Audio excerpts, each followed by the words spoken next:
Direct editing is a very useful and powerful tool to help us make edits or changes to our existing design. So for example, if we have this bracket component here, I can really make almost any changes I'd like at any point in time. So if I just were to tap on an existing fillet, for example, notice the current value of that fillet is 20 millimeters.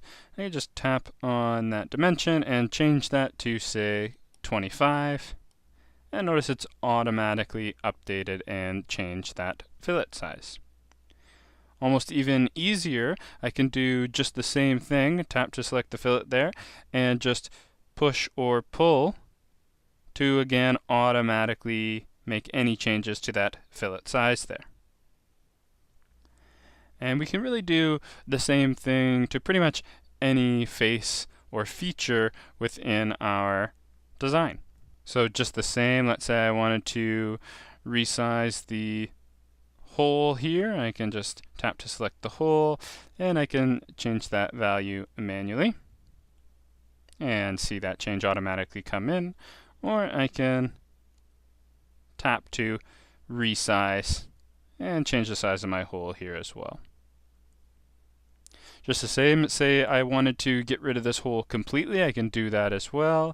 I could just tap to select the hole and then tap delete. And now I've gotten rid of that hole altogether. And it just works the same for fillets, let's say, for example. This back fillet maybe I no longer require. I can delete that.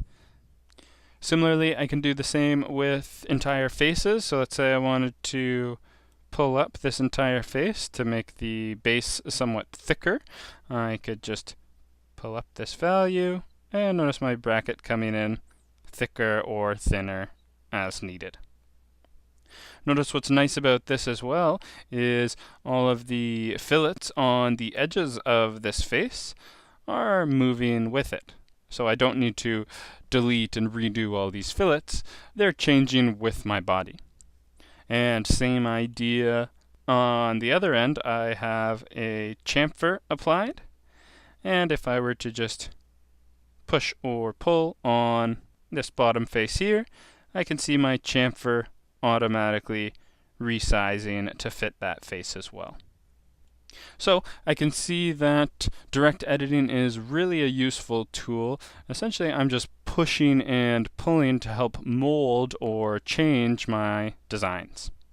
Now that we have a good understanding of 3D design in Shapr3D, in the next lesson, we're going to dive even further into our 3D design tools and take a look at some of the revolve tools.